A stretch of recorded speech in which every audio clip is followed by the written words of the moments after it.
David Livingstone est né le 19 mars 1813 dans un petit village appelé Blantyre, en Écosse. Dès son enfance, David a montré une grande curiosité pour le monde qui l'entourait. Malgré les modestes moyens de sa famille, il avait un rêve, explorer le monde et aider les gens. À l'âge de 10 ans, David a commencé à travailler dans une usine de coton, mais il n'a jamais cessé d'étudier.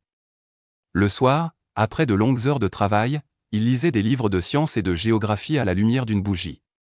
Plus tard, il a décidé d'étudier la médecine et la théologie, car il voulait devenir médecin et missionnaire pour pouvoir aider les personnes dans le besoin. En 1841, Livingstone s'est rendu en Afrique en tant que missionnaire. Son objectif était d'aider les peuples africains en leur enseignant la médecine et la religion, mais il voulait également explorer ce continent plein de mystères. À cette époque, l'Afrique était un endroit inconnu pour beaucoup de personnes en Europe. Livingstone avait une mission, dessiner des cartes, découvrir de nouvelles routes et apprendre sur les cultures locales. Lors de ses explorations, David Livingstone a affronté de nombreux dangers, des animaux sauvages comme les lions et les crocodiles, des maladies tropicales et des terrains difficiles. Mais rien ne l'arrêtait.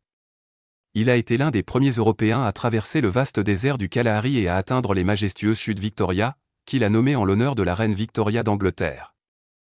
Livingstone n'était pas seulement un explorateur, il se battait également pour une cause importante, l'abolition de l'esclavage. Pendant ses voyages, il a été témoin de la capture de nombreux Africains, contraints de travailler comme esclaves.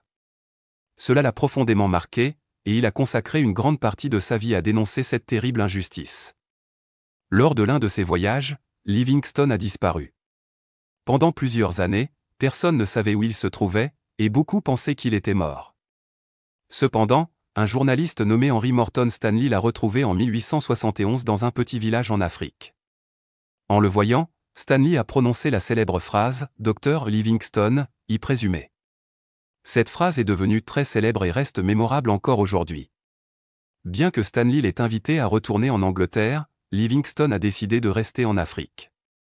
Il sentait qu'il avait encore du travail à accomplir, des explorations à terminer et des causes pour lesquelles se battre. David Livingstone est mort le 1er mai 1873, dans un petit village appelé Chitambo, dans l'actuelle Zambie. Ses amis africains, qu'il admirait profondément, ont transporté son corps jusqu'à la côte, parcourant des centaines de kilomètres, afin qu'il puisse être rapatrié en Angleterre. Là-bas, il a été enterré à l'abbaye de Westminster, un lieu réservé aux grands héros. La vie de Livingstone était extraordinaire.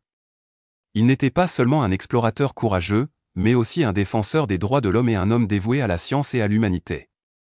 Son histoire continue d'inspirer des générations entières, nous rappelant l'importance de la curiosité, de l'empathie et du courage pour affronter l'inconnu.